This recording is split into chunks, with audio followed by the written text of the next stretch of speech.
Which is very fun. I love Bess and Ned's dynamic. They're Yeah. very fun. And do I low-key ship it a little bit? Maybe. I don't know if I should do, have an episode. but I do think should that have an Bess episode would be about much better for Ned than Nancy. Oh, Nancy. But we've already talked about that, so I won't hash it out too hard. Oh, we've already talked about Nancy being a terrible girlfriend. We don't need to talk about it anymore, but it will continue to come up. Then, guess what we get again on the table in our little camping room? What is it?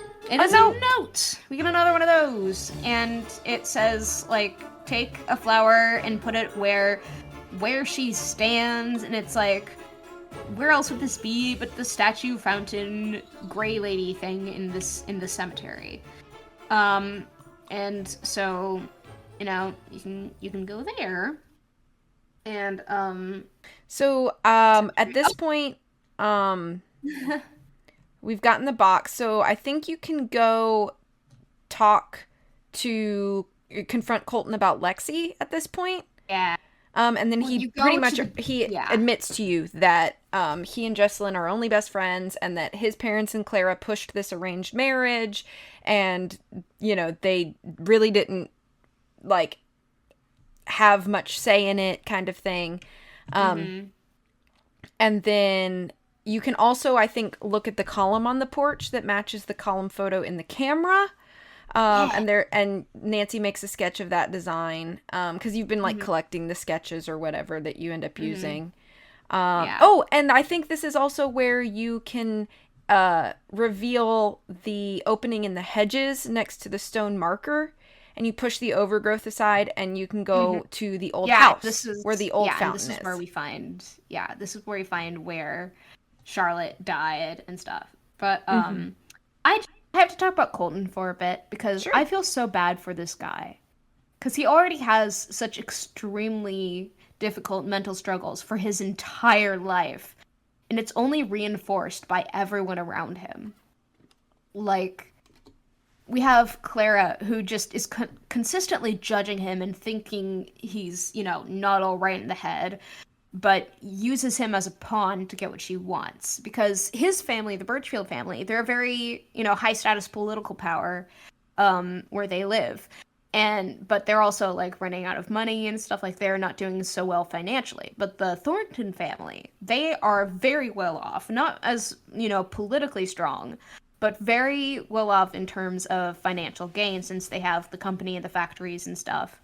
And so one thing they're doing with this family is, you know, kind of joining the two with these two, so the Thorntons get a bit more political power, and the Birchfields get a bit more financial gain.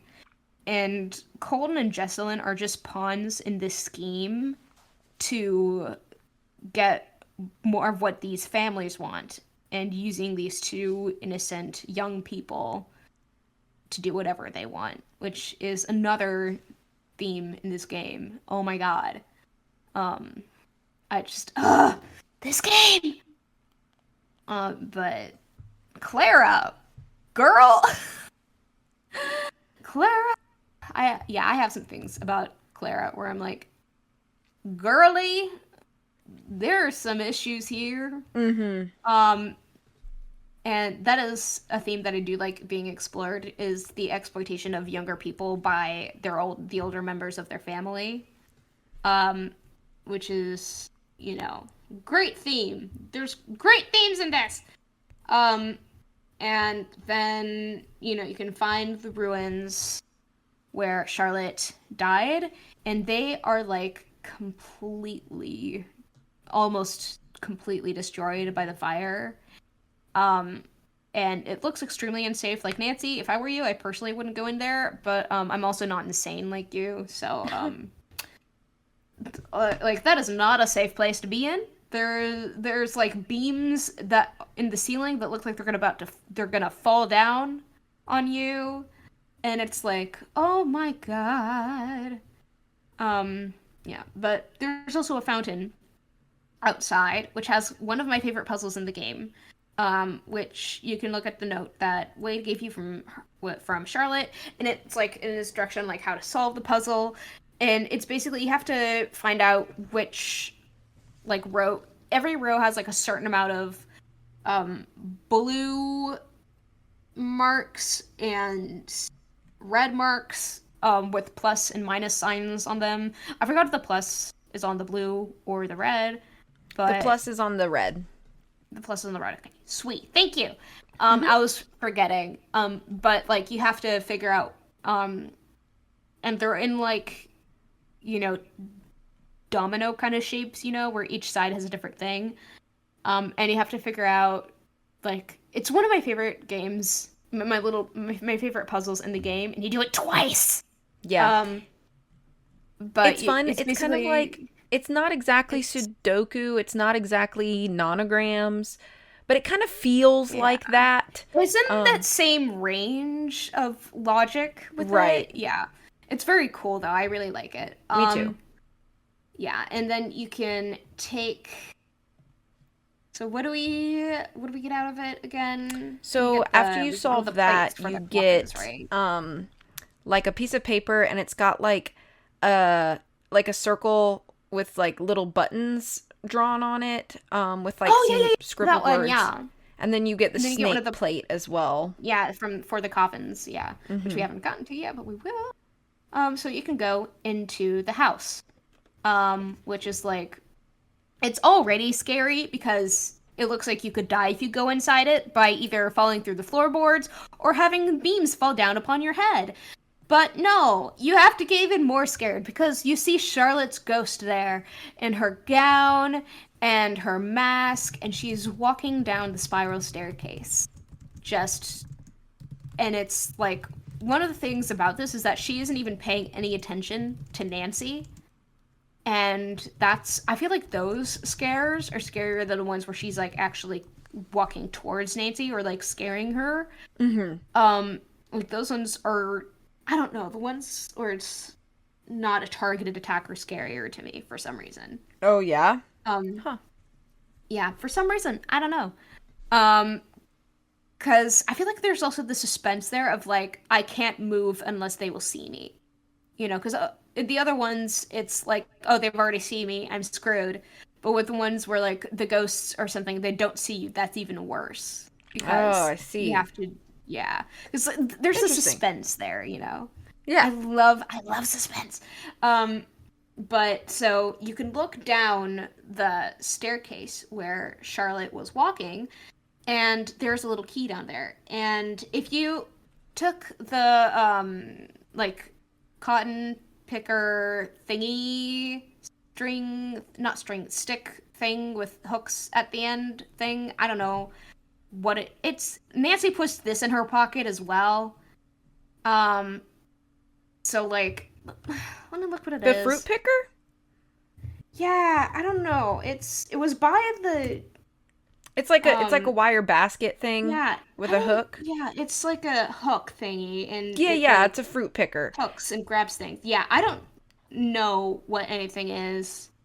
Yeah, she grabs that and she uses it to take the key out of it, and it has like this little like skull on it. So it's like, gee, I wonder where this is going to go. Does this belong to the crypt with a skull on the front of it? With a little skeleton thing on the front of the crypt that matches the skull here? Maybe! So you can grab that, and then you turn around, and there are these, like, very out-of-time period pictures on the wall. There's a film reel there that you can grab, too. But there are these pictures on the wall that are very clearly taken in the 2000s or the 2010s, like the early 2010s. Oh, yeah. And I'm like, what are these things doing here if this was supposed to have burned down in 1989?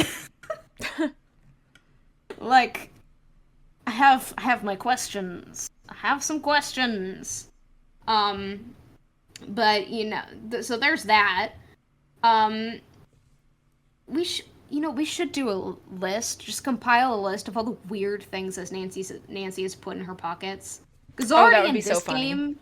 Because already in this game, we have the 12 oranges. We have Fruit picker. the random nails. We have the picker. We have the just random stuff she just Paint picks off the thinner. ground. Paint thinner. And then a napkin covered in paint thinner. That has to be some kind of like health issue. Like, how did that not burn a hole through her pants? Yeah, like, girl, like, we do have, like, there's also, like, the backpack icon for, like, her inventory, but, like, she's never worn a backpack, ever. No, We've never seen a picture of Nancy in a backpack. So, it is confirmed these are all in her pockets. Yeah. You know, it could be just another case of that trope. In, like, one of my favorite tropes is in cartoons or, like, video games or something, where somebody has an object and they just put it behind them in a magical pocket, and then it's just gone. That's one of my favorites. I think that's where Nancy puts all her stuff. But it's also really fun to say that's all in her pants pockets. So, yeah. I think this game has some of the weirdest stuff, but also Legend of the Crystal Skull, just because of the eyeballs. And also Curse of Blackmore Manor because of the radioactive rock and also the butter. She doesn't even put the butter in a container. It's just there. It's just butter. Anyway, so you have a film reel now, and there's a little projector in the workshop area in the big house. And so you go in there and you play the projector thingy, you play the film reel on the projector, and it plays a clip, like a little home video of Charlotte's birthday, one of her birthdays. And then it like flashes back in between that and also the ruined house. The you know, with the burned stuff, there's like a symbol up there or something. Yeah, it's like a swatch of red fabric. Yeah. And as you're looking at it, suddenly Clara comes rushing in and starts screaming at you to turn it off. And so you talk to Claire about it, and she's like, just don't ever watch that again. Don't ever do that, okay? That's, how dare you? And it's like, oh god, you are so defensive about this. And then you can, if you watch the film reel again, all you see is a haunting of Charlotte. And it's like, okay, there we go. I don't know if I've ever tried that, actually. What? I don't know if I've ever actually gone back and tried to watch it again. That's interesting. Oh, I have, many times. I've played this game so many times, aside from my speedrunning days. It's a great game. But one of the things that you can do now is you can go back to the ruins and, like, look for the place near the ceiling with the little red fabric thingy and the symbol. And you want to know what Nancy does with all of this? She takes unstable pieces of wood and stacks them on top of each other to get there. And they're all in different unsafe shapes and sizes. And I'm like, Nancy, how have you not broken your neck by now? It is the most precarious. It's worse than in Alibi and Ashes when you're trying to get out at the beginning. It's like, oh yeah, I definitely can climb up this empty paper towel tube roll to get this thing. Like, it just doesn't make any sense. Get a ladder, at least. Like, go ask around if there's a ladder. There probably is. There's probably one, like, on the porch. Probably is! Or, like, at least in the workshop. Is it probably unsteady and a little bit rusty? Yeah, but at least it isn't gonna kill you. Like, my guy. But eventually, you get up there, and you find, like, this little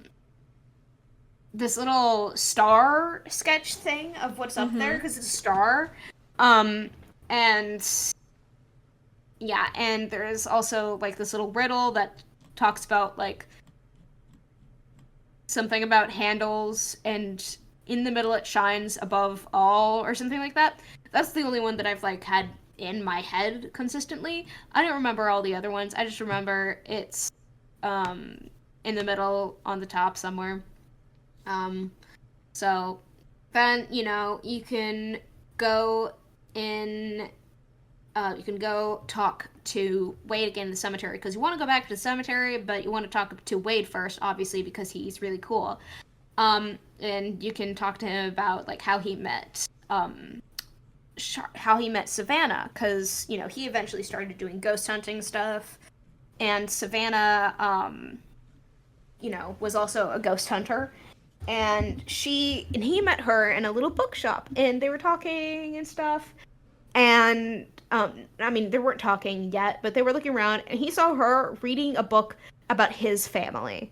And he was like, "Oh, are you, like, interested in the Thorntons and stuff?" And she was like, "Yeah, I heard they're, like, really messed up with ghosts and stuff." And he's like, You would be correct."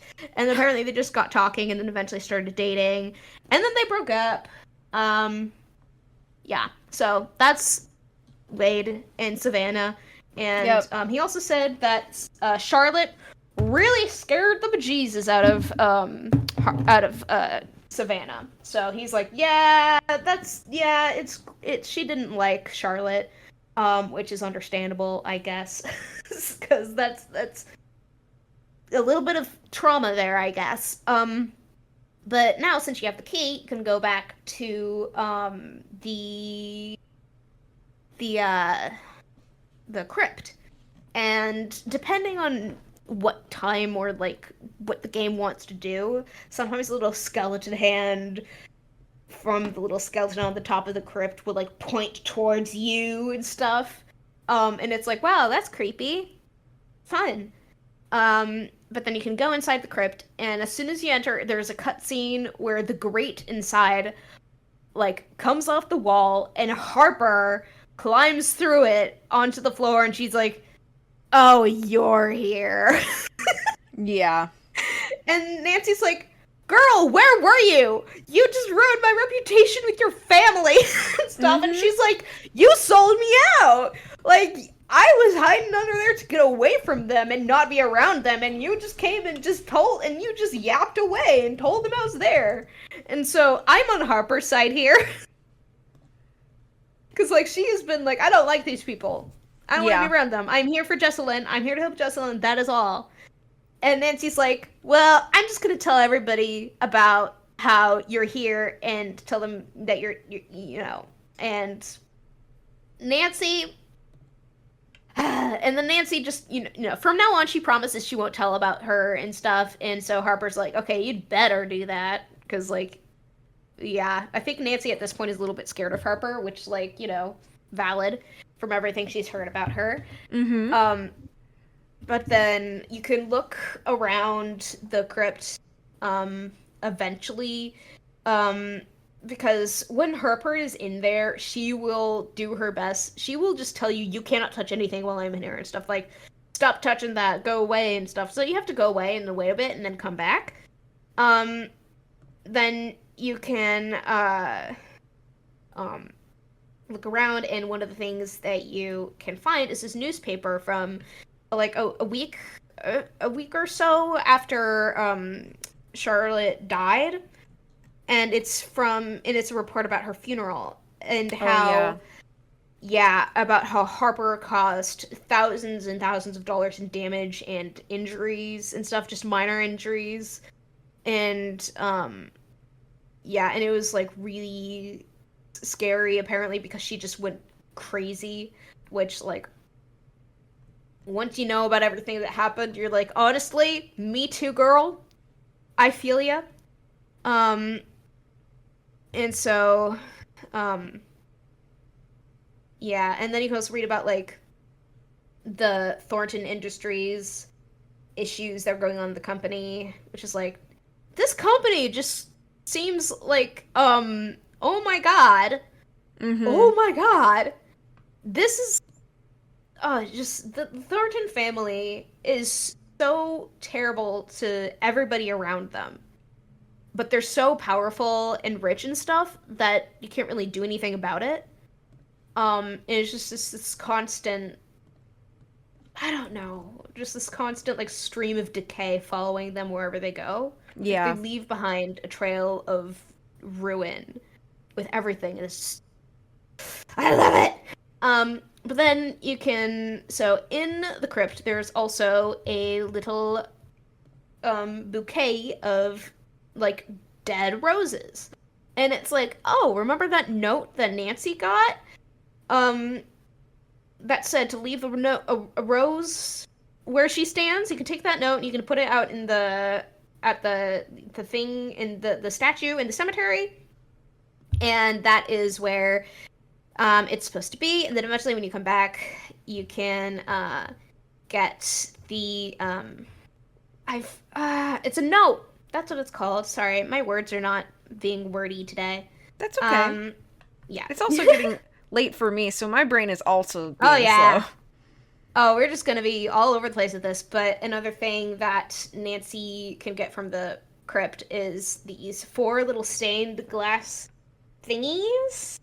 And they're, what is Nancy and randomly taking stained glass? She's done it in 2 games now. She should do it in the next game, if there is a next game. Her interactive, can Nancy steal more stained glass in the next game? Yeah, we like stained glass. It's fun and pretty. And we also like to steal it. Yes. So, and you can take these little, like, squares, and you can, don't you put them on, or, no, not yet. What was it? Or, no, there's not these little squares. No, she doesn't steal the stained glass, does she? No. I don't remember anything. Oh, no. I'm getting this mixed up with. So for this, I know that you have to put it's a kaleidoscope puzzle. There's 2 different ones. So there's the when you're in the crypt, you have to do the stained glass window puzzle, which when you get it right, it spells out Beauregard. And if you go to Beauregard's tombstone, that's it. Yeah, if you wipe the bottom of the tombstone clean. I was getting that mixed up with the glass from the glass pieces from the Captive Curse. Oh yeah, no, this is different. Yeah. they're still pieces of stained glass, Right. But yeah, so you can go to Beauregard and you can go to his grave and you find these 4 pieces, these 4 different colors of stained glass there, and it's like, suspicious. That is obviously there for a reason. And then you can also go and try to open some of the coffins on the wall, I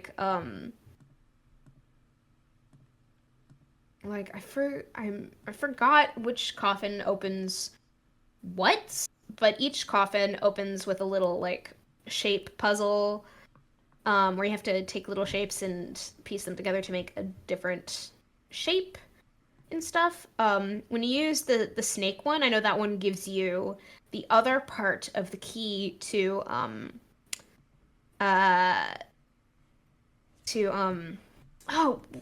Charlotte's room. Yes. It gives you another key to Charlotte's room. I don't know, another one has a bunch of numbers, like the little number strip, like the ones that you find at the fountain. Yes, out by you get another set of numbers. Yeah. And I think, do you get both of them here? Yes. Or do you get? Yeah, you do get both of them here. And then so you get that, and then you can now, since you've got and you also do the star one that is in the middle and shines above the rest, and you can pull that out and you get part of a locket, and it's where we've heard a locket about before. A locket where one half of it was stolen, allegedly, by Clara. Which Clara denies. And Harper is still very firm on that belief. But we found one part of it, so we don't know where the other part of it is. So then you can... So now you have Charlotte's key, and so you can go into her bedroom, and it has the whole, little, number plus and minus logic puzzle again, which I love. And then once you go into Charlotte's bedroom, there's a bunch of little spooks here, little spookies, and you find my favorite one, I think, is the ladybugs on crawling on her bed because Oh it's yeah. so small that you will most likely miss it unless you are looking for these little scares. And so you can look there because there's the whole song like Ladybug, ladybug, fly away home. That was in a major key. What? Um, why did I sing it in a major key? You transposed. Accidentally. But anyway, so there's the ladybug song, like your house is on fire and your children are gone, all one sweet Charlotte Ann and stuff. And so there's the whole ladybug song, and there's ladybugs on the bed, and it's such and I just love it because you cannot see it unless you just directly point it out, unless you actually look for it. Which I did, and I was like, so then you can look on her nightstand, and you can find like a little like journal thing.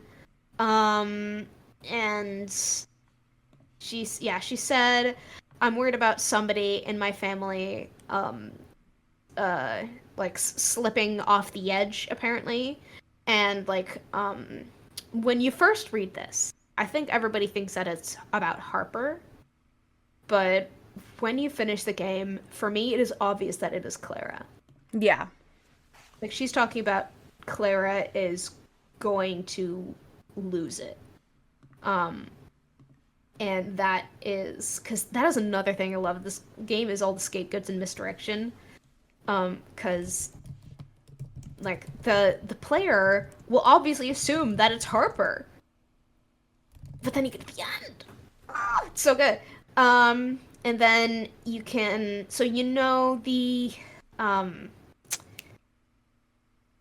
yeah. So there's also this little jewelry box there, and you have to put, and there's a bunch of like little colored boxes that you have to fill in, these colored squares, and you have to press them in the order of the squares on Beauregard's grave. And so you just go and press them in the order. I don't know what colors they were, but there was like blue and green and stuff. Mm-hmm. So you just press them in the order in a little unbreaking line. I do like this And then you puzzle. can yeah, and then you can open it up and get the masquerade ball invitation. And there's like a little menu with it, and then there's a little teeny weeny key. Um, and then oh, what was the next thing?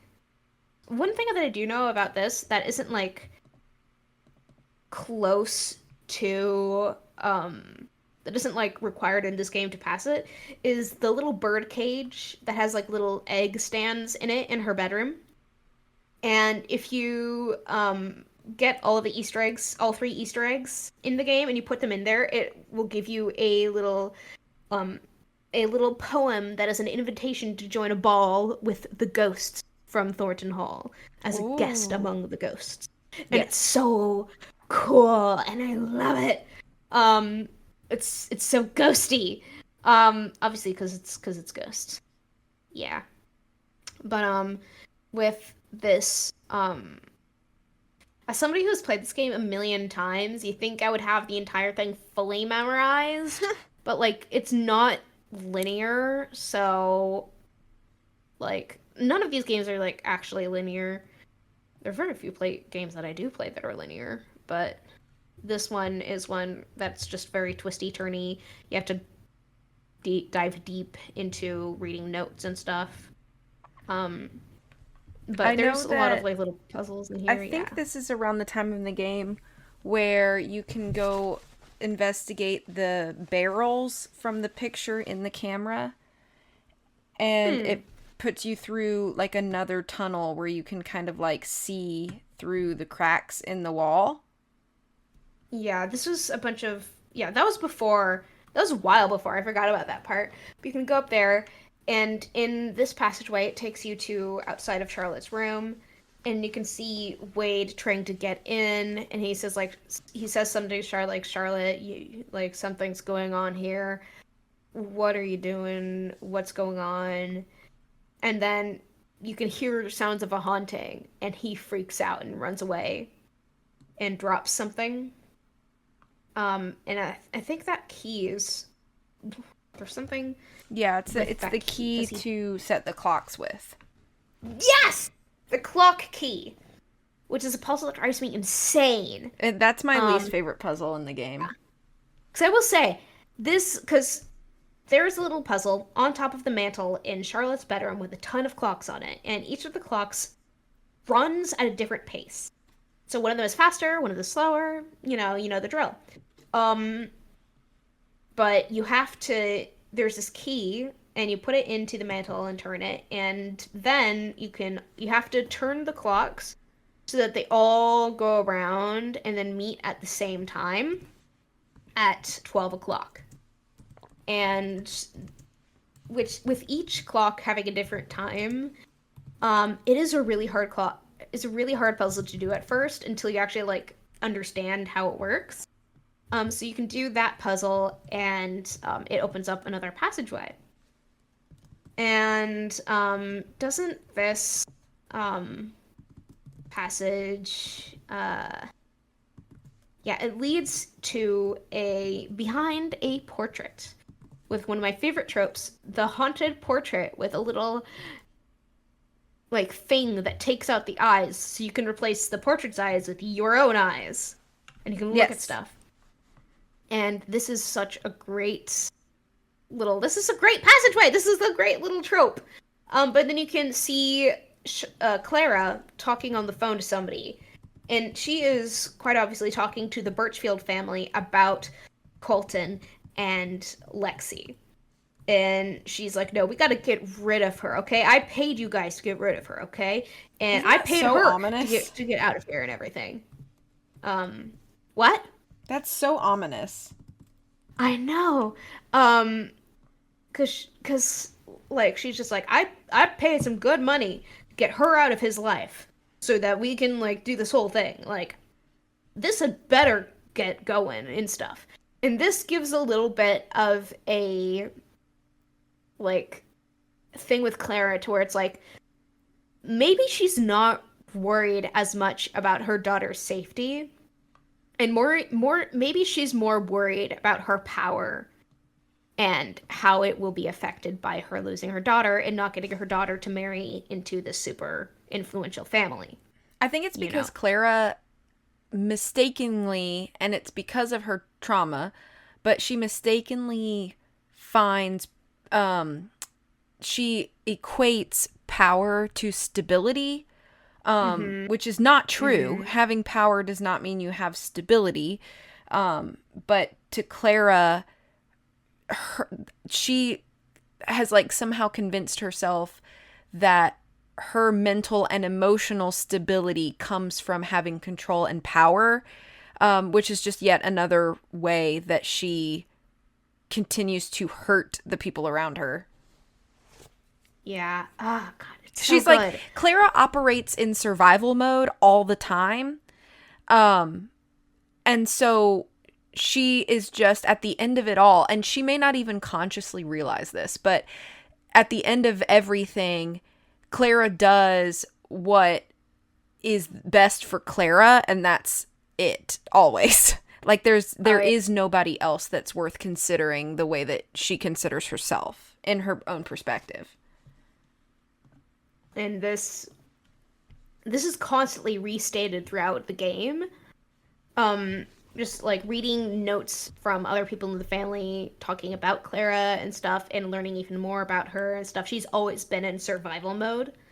And it's so interesting. But especially when she gets older, she goes like into severe survival mode about everything. But another thing is, I think this is when you turn back from the Helium portrait, and you get another Charlotte scare, and that always freaks me out. Oh, in the upstairs hallway? Yeah. Yeah. Like, that's freaky. So you can go back to the bedroom, and then when you talk to Claire about it, you'll ask her about Lexi and stuff, and she'll be like, as usual, really defensive about it, and be like, well, I'm just doing like the good thing, blah, blah, blah, blah, blah, blah. And then you can talk to Colton and tell him about stuff, and he's like, well, this family sucks. It sucks. And then you can also go to the little bottle hallway where the you go down and it goes to underneath the porch with the box in the dirt. And now you have a key which you can put in the box, which you got. I'm pretty sure you get the key from one of the coffins. Yeah, I think so. Yeah. And then you put it in Ethel's grave. I think was it Ethel's Yeah. grave or The was numbers it on Ethel's grave, which is like yeah I think in one amateur it's three like January nine 13th, something. 1933. Yeah. Yeah. And then you can put that in, and it gives you. What does it give you? It gives you something. It gives you the flower panel. Yes! Okay. And then. I forgot what happens there again. There's a lot of puzzles in this game. That's okay. So I know after you get the flower sketch out of that thing, you also pass out again, once again in the same tunnel. And you have another conversation with Bess and Ned on the phone. And then if you go back toward the crypt, you are also supposed to take a look at the Franklin's memorial plaque. And that because the dates on the memorial are the key to opening a door, according to Charlotte's journal. So you just make note of those. But yeah, so if you go back in and you use the flower panel on the coffin, you get. Oh right, the little button thing. I think it's the stone. It's the little button. The button with the 6 on it. Yeah. Okay. Yeah. So there's that. So you can talk to Bess and Ned again, and basically the whole conversation boils down to, I might believe in ghosts now, and also this family is weird. Yeah. So there's a lot of that. But then eventually you can talk to Harper again, and she'll give you something. And you can talk to her. Well, and she'll give you something, and there's a metal door in it, and there's this there's the numbers puzzle, and you have to put together the numbers that were from that where you have the clues from Franklin's memorial, and I forgot what you do with it. You have to do math. Yeah, so the numbers from Franklin's memorial, I think it's 18. So each side of the 4 squares has to add up to 18. Yay! Then you open that door and gasp! Jessalyn is there. And she is just like sitting there, her head down, just not doing anything. And you're like, oh my god, what are you doing here? And Jessalyn basically gets up there and she gets out of the passageway into the cellar and tells Nancy basically about everything, that she thinks that her mother is she knows that her mother was the one who stole part of the locket. She knows that her mother was somehow involved with the death of Charlotte. Oh my gosh. Sorry, my alarm just went off. Oh. Was that Red Dead Redemption? No, it's Skyrim. Oh. It's my nap alarm, and I keep forgetting to turn it off on days where I don't take naps. And so whenever I wake up from a nap, it's, hey you're finally awake. You were trying to cross the border, right?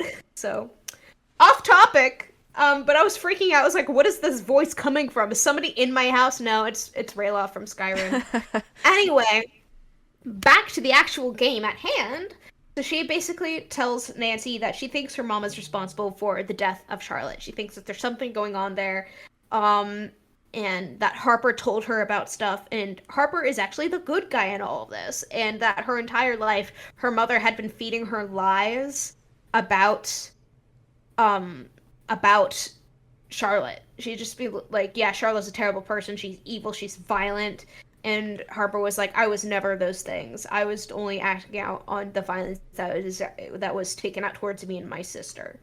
And because you realize that, yeah, Clara is responsible for a lot of the stuff that happened.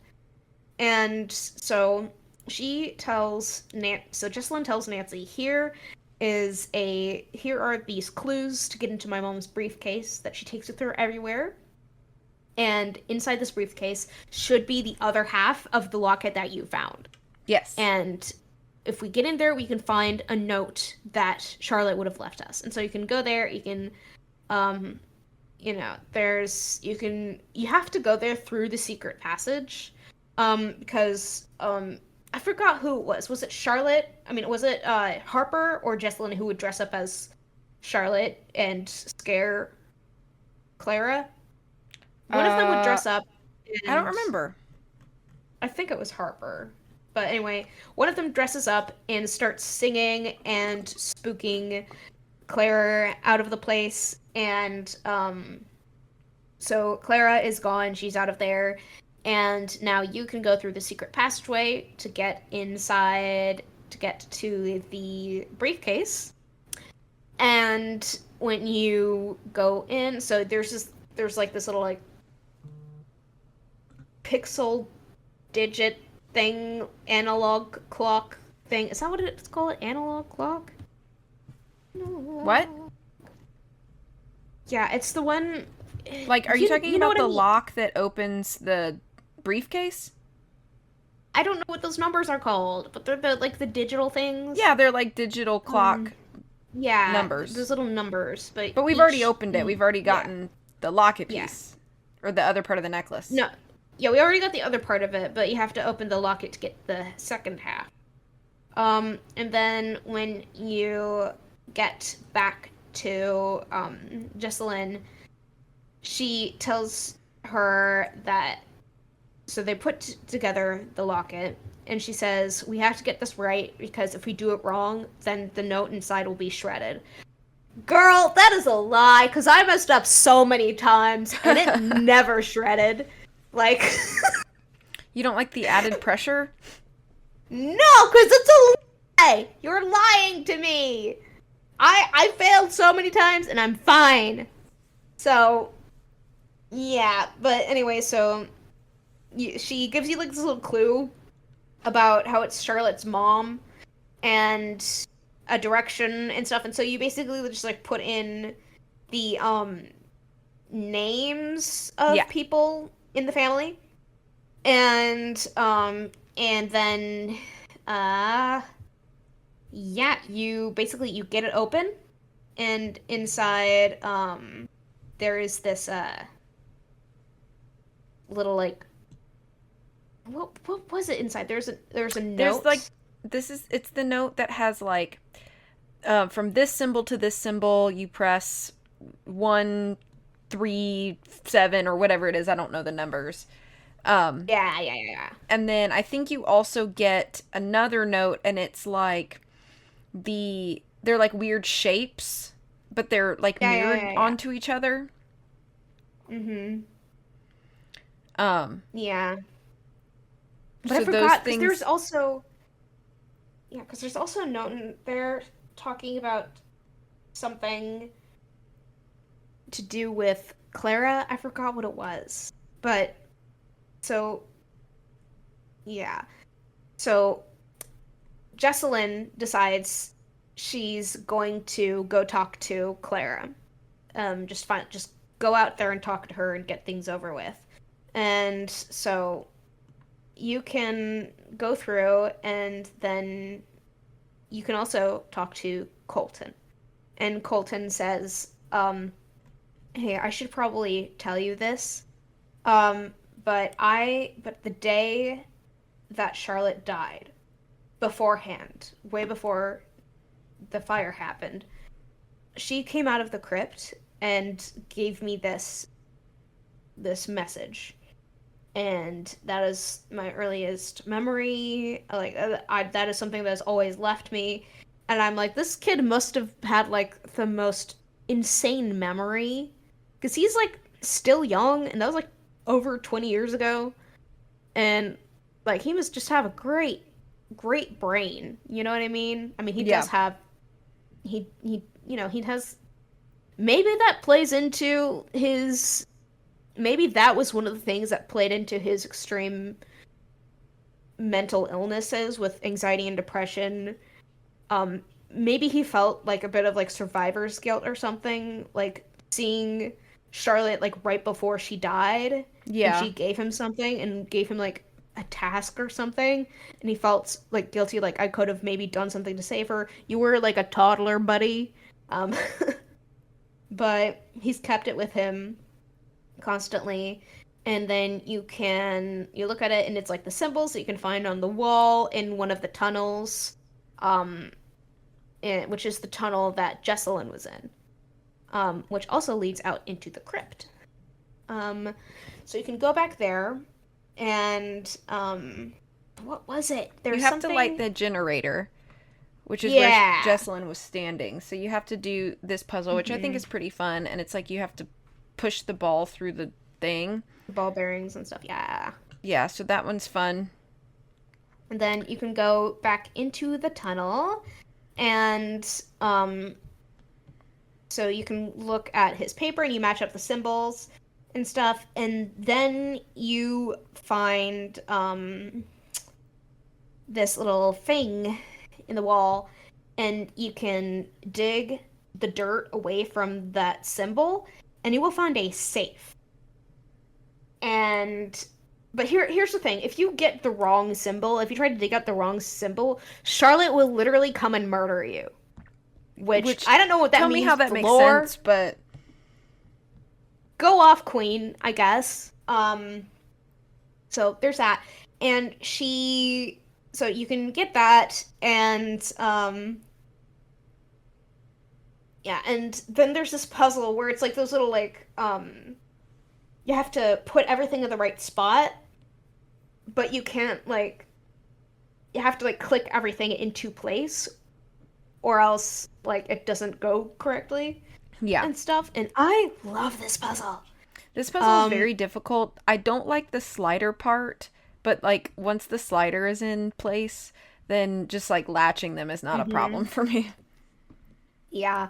I remember when I was playing this game, back when I only had an hour to play through the entire thing, I hated this puzzle with a burning passion. I hated it so much. But then when you actually have time to finish the puzzle, it's fine. When you actually don't have like 5 minutes left on the clock of the entire game, it's good. It's okay. So, yep. Um, and then, yeah, there's something. So then you can go. So once you open the safe, you open it, and so you find the last will and testament of Charlotte Thornton, which she had originally, because she was the heir to the Thornton Company, and she had originally had it as Clara being the one next to her. But then she changed her will to make it Harper. And I'm over here thinking, like, what made a 21-year-old girl have a will, a last will and testament? Like, that is some dark stuff there. Yeah, it Because, definitely makes like, you wonder like did did Charlotte know or feel like she was being targeted? also, I do feel like it probably has something to do with, like, how dark the family was and how there were a lot of, like, untimely deaths. Like, her parents did die in a didn't her parents die in the plane crash or something? I think so. Yeah, and so that was, an untimely death. She probably was like, hell, I should get a will in case I die in a freak accident like that. So that's probably why she did it. Um, and then she got that out, and yeah, she was just like, you know what? Since Clara is extremely mentally unstable and is destroying everything, Harper's going to be the new heir of the company. And I feel like, so okay. the Beast of Blackmore on Tumblr has a really good post about this. Going back into the whole Jackson being her grandfather and her father theory, where you know that one meme where it's like the person at the drive-thru at the McDonald's drive-thru talking to the person in the window, and they're just like, "Sir, this is McDonald's." So, right. So the person in the drive-thru talking to the minimum wage McDonald's worker is saying, disturbing as it is, I really think the incest theory enhances the backstory surrounding Nancy Drew, Ghost of Thornton Hall. It explains why someone as full of love and forgiveness as Charlotte was would cast Clara out as a candidate for running the company so completely. She wasn't trying to ruin Clara's life, she was trying to save it. What would have happened if Clara took control of the company and the vultures, the stakeholders, and the greedy members of the family who are always lurking about, managed to dredge up the fact that she was a product of incest? It shows the extent of the depravity and the cruelty that they showed each other, which in turn only creates more damaged and frightened and corrupt members of the family. The continuous poisoning of their own family tree. It writes a tragic story that casts Clara as both a victim and a human representation of everything wrong with the Thornton family, a haunting cycle. Is this a role that she came into through her own ill-advised choice, frightened and lonely, or was it a role that was always waiting, laying deep in her tainted blood? And then, there's the horrified McDonald's worker. Yeah. Which I think is an amazingly written post. Thank you, Julia. I love this game. But like that is such, there's just so much about Clara where it's like, is she like intentionally evil, or was she just had nowhere else to go? Was there no other fate written for her with everything she was given in her life? And that's it's definitely interesting to consider, because I think you could argue for either side of the argument, and I'm not going to get into it much deeper, but I think it's because it is again what makes this game so interesting and these characters so interesting. And the characters, love them or hate them, they feel like real people with like real like hardships and things like that. Oh yeah, it is so good. But as soon as you get the will and everything clicks into the place for you, you go back and the house is on fire. Yay! So arson. The furnace. Yeah. Well, no, not exactly arson. The furnace that Harper had been using to stay warm, was definitely not safe to use and accidentally set the house on fire. And Harper is currently incapacitated because, probably like the smoke inhalation, because she has been down there the entire time. She is the only person who is in the furnace the entire time. Jessalyn had left to go talk to Clara and then had come back to find her like that. Nancy was in the tunnels where there is, the ventilation from the crypt in there. And then she goes back and she finds Jessalyn freaking out over Harper, who is passed out. Everything's on fire. And she's like, I don't have time. I can't get her out like this. I'm not feeling good either. And so Nancy has to make many choices in this game. Yeah. This is one of the only games in this series where your choices in the game affect the ending of the game. So there are 3 choices. There is the first choice, which is Nancy gets out all on her own and everything is on fire and everybody inside the building dies. There is number 2. Nancy helps Harper get out by solving this little puzzle where you put together an old mining cart so Jessalyn can push her out on that. And so they both get out. And then 3, you get out both those 2 and also Clara. But with Clara, it's the hardest one because you have to go all the way up through the house again, but only using the right passageways. And you have to then you have to talk her into actually like letting you save her and stuff, and you have to go through the clock passageway. You have to redo that one, and the clocks had to reset, so you have to solve a whole different puzzle. And as I said earlier, this is the one puzzle that always stumped me when when I first played the game, and that I could never get past 1 hour with, because this puzzle is a timed puzzle. Not a timed puzzle, but a time reliant puzzle where you can't just like solve it with a pre-made diagram of it. You have to wait. You have to wait. And so I could never do that. And but this entire time when you were solving this puzzle, Claire is like having a mental breakdown where she's crying and like screaming about Charlotte and everything. She's like, "Haven't you done enough to me? What have I done to deserve all this? I should be in here. I do deserve to die in this fire and everything." And yeah, it's like, really intense. Like, yeah, it is extremely intense. And then eventually, if you did choose this option, you can get everybody out in the fire and everybody survives. And yeah, and it's just such an interesting game. I haven't played the other endings very much. I usually do the I want to save everyone ending because I love getting to Clara at the end and seeing her like come face to face with her crimes and how bad of a person she is. Cause like, oh my god. And then yeah, but basically at the end it gets to be as happy of an ending as it can possibly get, which is not very happy.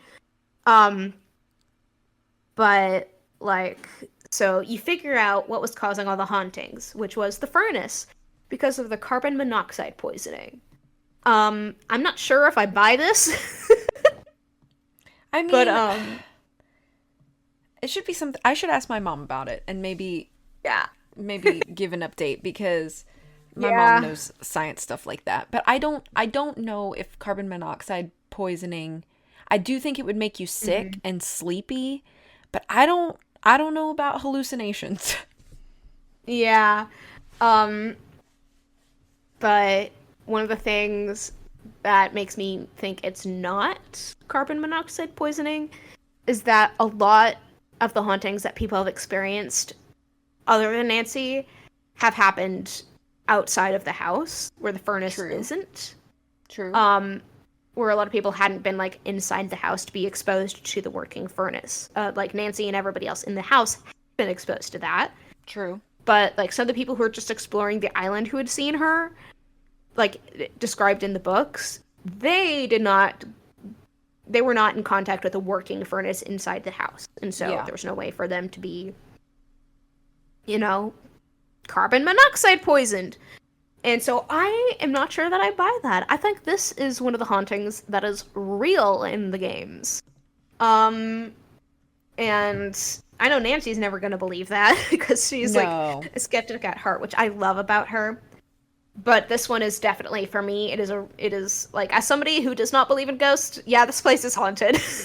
Yeah, I can understand. I also don't believe in ghosts, but this is haunted. Yeah. Something is weird about this place, yeah. Yeah, there's something not right here. But so if you save everybody at the end, does Clara like go to prison or something? I think so. I don't remember. I should remember because Clara is one of the most interesting characters in the entire series. I think she does go to prison. Yeah. Anyway, so the ending of the game. I don't remember what happens to Clara, and I really should. From what Reddit says, because I don't remember either, is that it's pretty vague, and the only thing that's really explained is that Clara gives Jessalyn the company, but it's not stated if that's because she's in jail or not. Yeah. I feel like also, like, even if they did go by the official will and testament of Harper, because it also is implied that Clara, like, faked something. Yeah, like, faked it and stuff, so she would definitely get it. Because she didn't make... Or, no, there was the new will, and that was why she killed Clara. Because she was taken out of the will. Yeah, because she was taken out of the will and she didn't want anybody to find out. She claims in the game, one thing that I find really interesting that, again, the Beast of Blackmore on Tumblr has written about. Hold up, I gotta find it. I gotta find it. Because there's this really interesting post that she made. Oh wait, no, it wasn't the Beast of Blackmore. Sorry, Julia, I love you. It was somebody else. I just assumed it was Julia because most of the posts I blog about Ghost of Thornton Hall are from her. Yeah. But so somebody said they noticed something where it's like, Clara may tell you in the end that it was an accident, but she also says that one other time about a different family member she wronged. She tells you that she never meant for Wade to go to jail. She just wanted to scare him. Similar words she uses when confessing Charlotte's death. Wade, on the other hand, outright says that it is a lie in his case, since Clara would visit him in jail just to laugh at him. Harper even calls Clara a revisionist. As though it sounds as though Clara wants to believe these things are accidents, so she refuses to accept the truth of her own actions. I definitely believe she murdered Charlotte intentionally, even if she wishes she could take it back. Which, that for me feels canon. Yeah, I agree. You know what I mean? It. Like, she's such a good character. Like, there's another game that is really popular right now that I don't want to spoil, but it's an indie game that's also really popular, and the villain of this game is a lot like Clara in the way where they constantly are like, oh, it was an accident, I can easily fix this and everything. I'm not the person who did all of this, when they are the direct cause of, like, basically all the stuff that happens. Mm-hmm. And, like, and they're constantly, throughout the game, this character is constantly being like, oh no, I'm gonna fix it, I'm better than this, and stuff. And, yeah, so that's something I love about Clara, is that there's so many questions about her. Like, did she actually willfully choose to become the way she did? Or is she just a product of everything around her that happened with her family? Yeah. And stuff. And it's so good. I cannot get enough of these characters. They're so good. Oh my gosh. Oh, Lexi, do you want to say what you think about Ghost of Thornton Hall in the mic? You don't remember it? I mean, like, I don't remember the ending. You don't remember the ending? I remember the beginning. I mean, there's a lot of endings, so, like... But, like, what do you think about the characters? Do you think there are nice characters in this game? Yeah. Say that into the mic. I like the characters! Did you get that?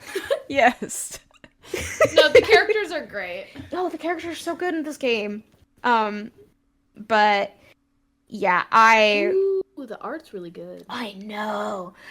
This art is awesome. But anyway, and there's a lot in this game, like, especially with the ending too, where they do their best to make it as they completely, like, if you get the good ending, they completely demolish the house and make it into, like, a park, like a little park where people can go and just experience nature and stuff. And, you know, Harper still reads by her tombstone and stuff. And, you know, Jessalyn and Colton decide, we're never gonna get married.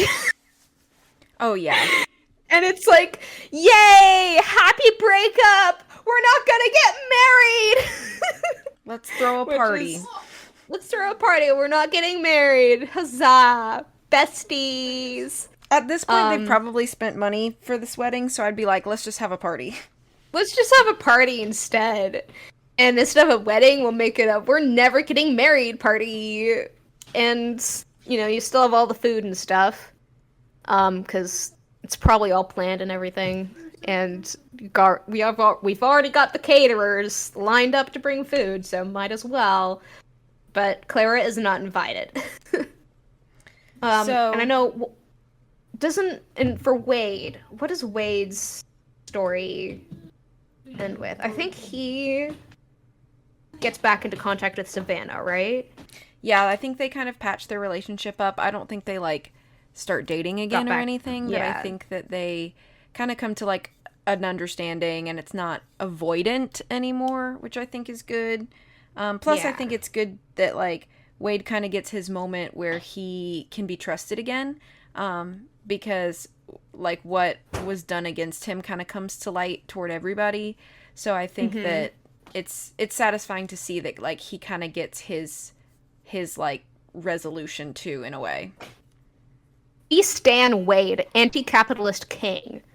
Like, this man, his whole life was ruined by a woman who was so set on having all the power she could get that she exploited people who had no choice but to do what she said, and he had enough of it, and he paid with having his entire reputation damaged and his life ruined.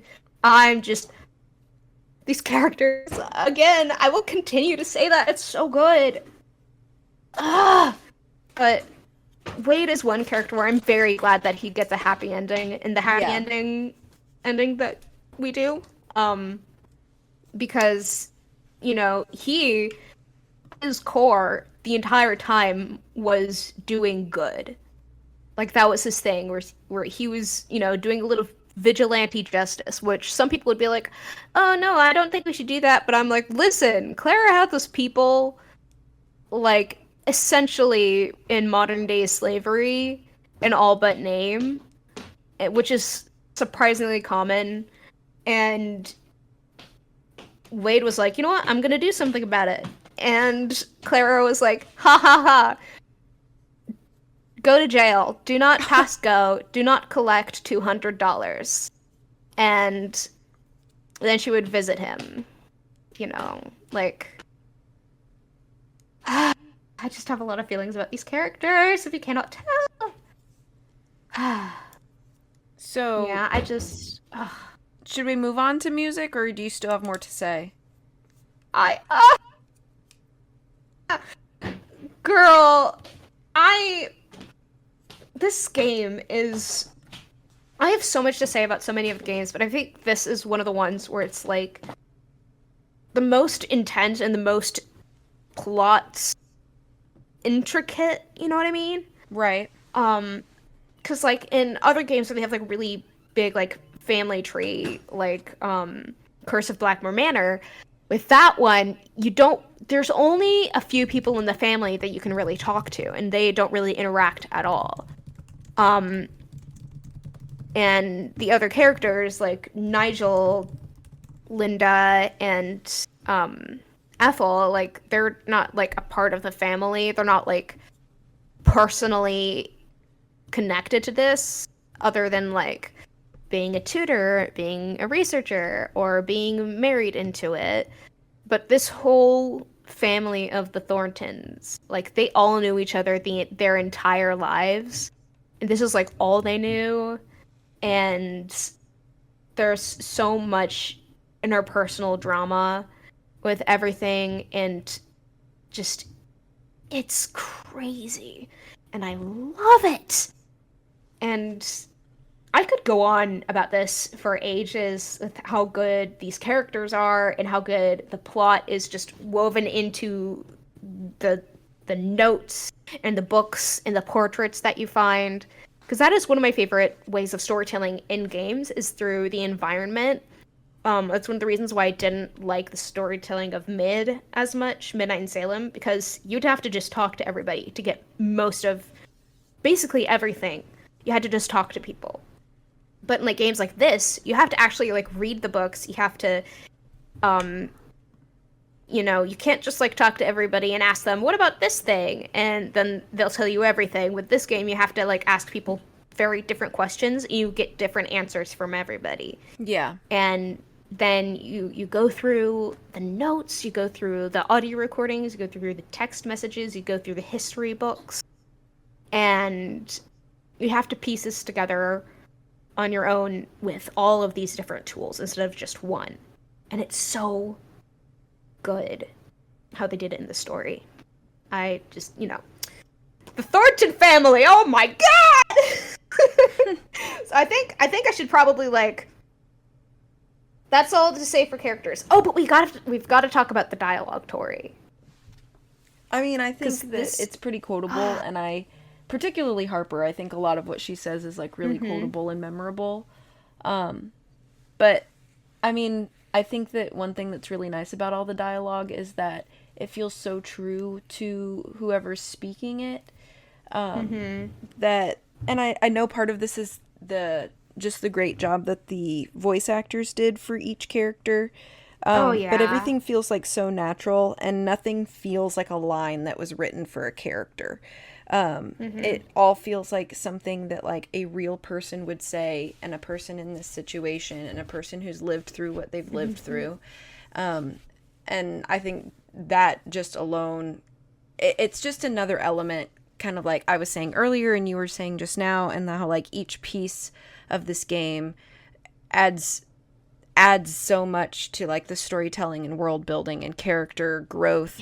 And like revelation for each character, and the dialogue is another tool in that way. It's another piece of that, because obviously like any sort of story-based game, like character-heavy game, a majority of your story is going to be revealed through dialogue, and I think there's a really good balance between like lengthy exposition that could end up feeling boring or stale, but it's delivered in such a way that's really captivating and kind of brings you further into the story, because it really feels like you're talking to these people for like who they are, and not just for the information that they have to deliver to you, which I think some Nancy games that is the case, where it feels like you're talking to a character because you need to get the information that they have to tell you so that you can move along in this linear path. And this game feels more organic than just the delivery of the next step for your mystery. Yeah. And another thing I love about this is that you do not have to learn everything about the Thornton family to actually solve the mystery. That's just an added little bonus to it.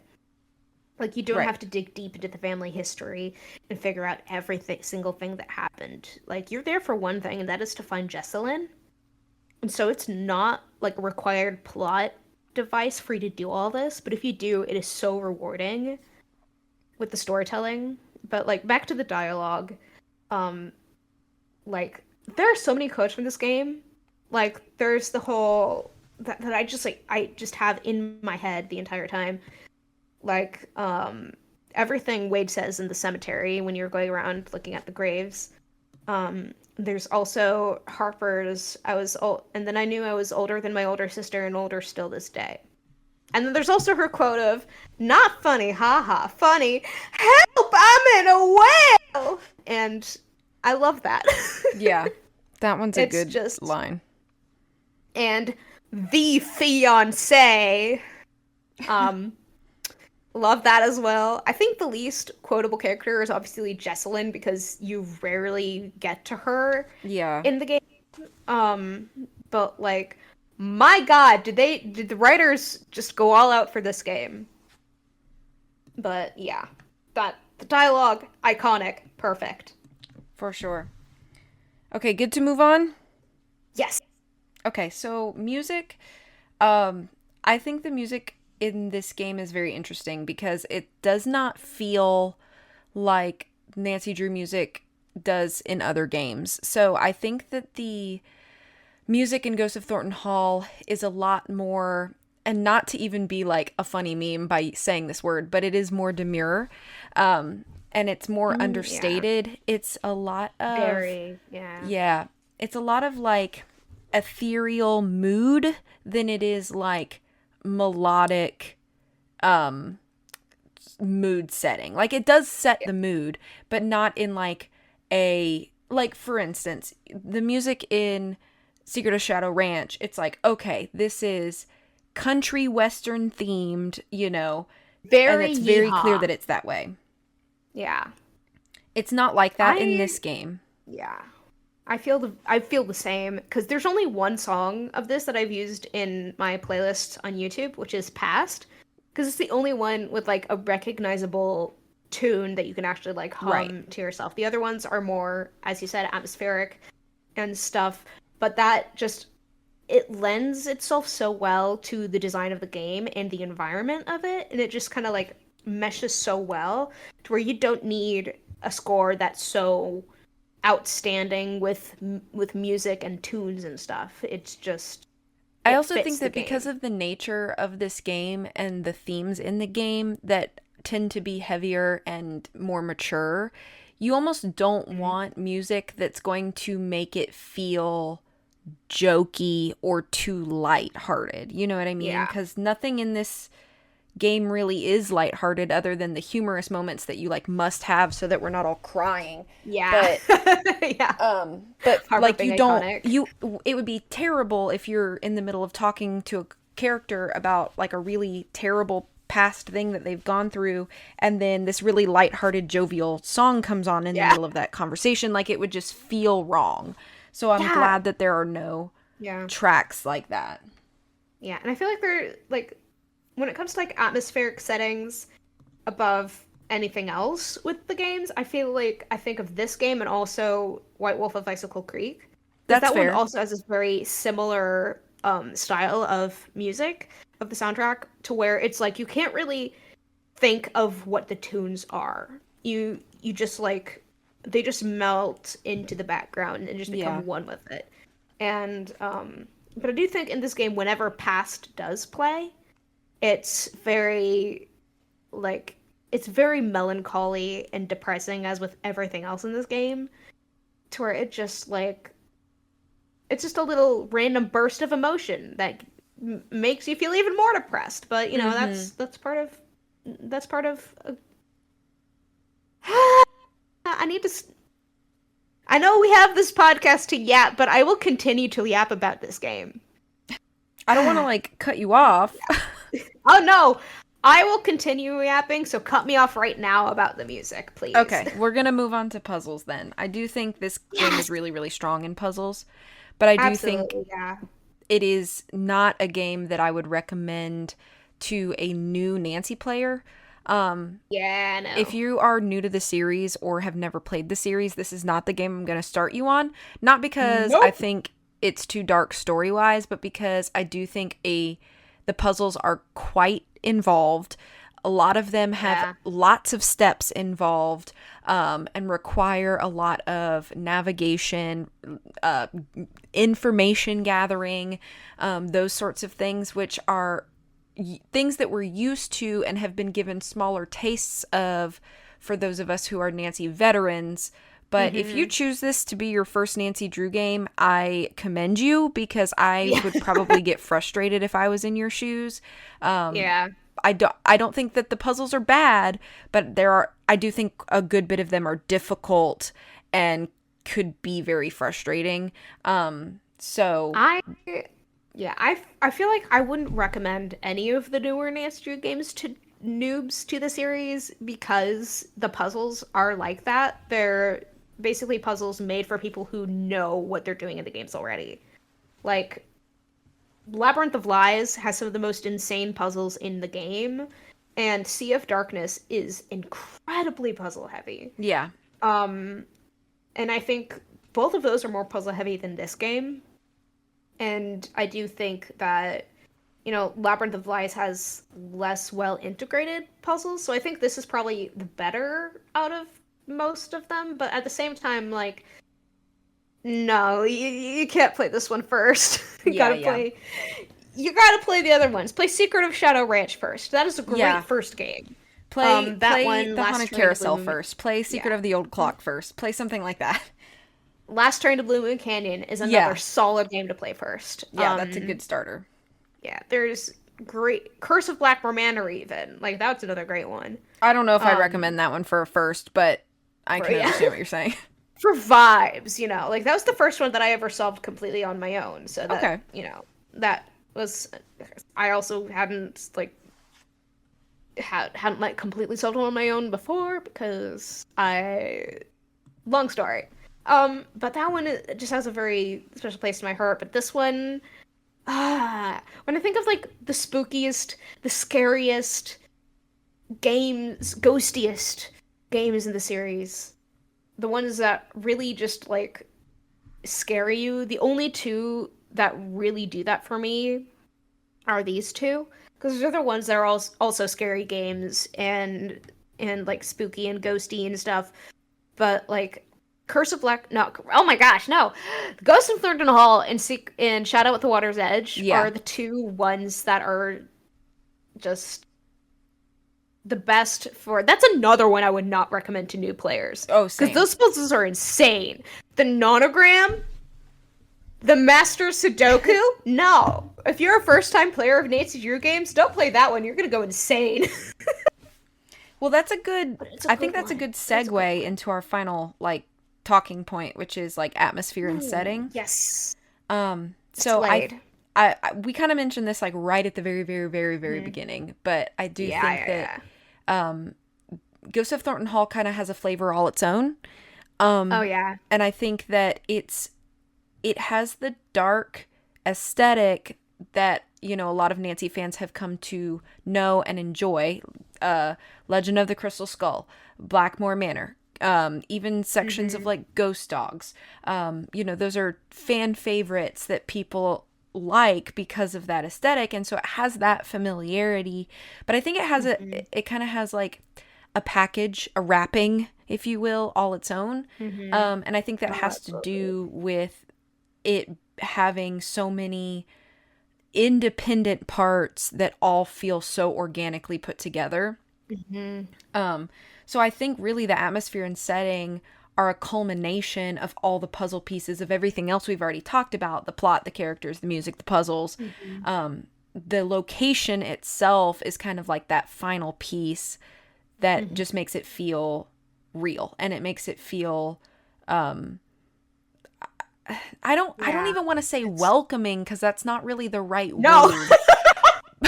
I was gonna be like, girl, there's nothing welcoming about this game. It's certainly not welcoming, but it does draw you in from like a mystery perspective, from an observer standpoint. There is something that intrigues you. It's intriguing. That's a better word. You have to investigate. You have to go there and figure out what's right. happening. It's very compelling in that way. Yeah. Another thing I love about the setting is that it is full of like decay and rot, and everything is falling apart. And I feel like that also reflects the Thornton family as a whole. Because it's the entire time it has been corrupt and leaving disaster in its wake. And it is, and seeing just like, oh yeah, this belongs to the Thornton family, and everything is awful. And because like the house it's very reflective. is dying. The trees are dying and rotting. There's dead plants, dead everything. And this, and like, you also have like, you have a cemetery. There's a literal body count that this family has. And it is very evident in the game. And they also tried to cover it up, literally, with the bushes over the thing, where all the other graves and tombstones were available for you to see. The actual body count of the people that this family has killed was covered up. And just like these subtle things where like when you look at the game at first, you're just like, oh yeah, your typical haunted house stuff. But then like when you actually like get into like the deep dark parts of this family, it mirrors each other. The family and the environment and the atmosphere mirror each other. And it's so good. I'm getting giddy about just the way the storytelling of this game works. And how the atmosphere so wonderfully reflects everything. Just fantastically done. So, are we ready for the overall rank? I am ready. So, for me, this is my third favorite game. And while I don't think it's perfect, and there are many times where I'm simply not in the mood for a game like this, those are kind of the only drawbacks that I really have for it. So for me, this is a solid 9 out of 10. Me too. Solid 9 out of 10. It's just like the only things that like detract from it is like the weird funky things about the history that like don't match up in like the timeline, and also the clock puzzle. yeah, the those that puzzle. But like, it's just the game itself is just so solid in every little category that we judge it on, that what few detractors it has don't matter that much. It's just a good game. And if you are somebody, I really hope that if you haven't played this game, you're not listening to this if you plan to play it, because we just spoiled the entire thing. Yeah. Yeah, but if you know somebody who you think would like this game, please recommend it. Maybe have them play a different Nancy Drew game first if they haven't played any Nancy Drew games before. Or play Thornton Hall with them. Yeah. Or play it with them or something. I need more people to play this game so I can talk to more people about it! Because it's really good! And I need more content of this game! Although I am satisfied with the obsession that the Beast of Blackmore, aka Julia, on Tumblr has, because her content has been significantly one of my favorite things about this game on Tumblr. Tumblr's a really great place for like fan theories and things like that, so. Yeah. So if you want to have a ton of great Ghost of Thornton Hall content, lurk on Tumblr and check out The Beast of Blackmore. All lowercase, obviously, because it's Tumblr. No hyphens, no spaces, because it's Tumblr. No spaces, because you can have hyphens on Tumblr, but like all just like in one word, The Beast of Blackmore. And yeah, there's just a ton of great posts about this game there. I have so many feelings. All right. Oh God, I think we should wrap it up. Talking. We should, because I will continue to yap about the characters. Sonny, what are you eating? He's eating a Q-tip. Well, I'll go ahead and wrap us up then, because we've been talking for over 3 hours, so this is definitely going to be this is a two-parter for sure. But thank you so much for joining us again for our first official episode of 2025. So excited to be back. Glad to have a little bit of a break and ready to be back on it. So I hope you guys enjoy. Please give us feedback. You can follow us on Instagram or Tumblr. Reach out to us there. We would love to just kind of hear your thoughts on the stuff that we talk about, and you're also welcome to give us suggestions about things that you'd like us to talk about in the future. Remember, we don't talk about only games. We'll talk about pretty much anything Nancy Drew related. So yeah. Our next episode that we have planned after going to be really this weird. Two-parter is very different from this one. It's gonna be funny though. It's gonna so be anyway, silly. have a wonderful rest of the day, everybody. Take care of yourselves. We'll see you again in a couple weeks. And stay sleuthy, as they say. See. Bye-bye. Bye.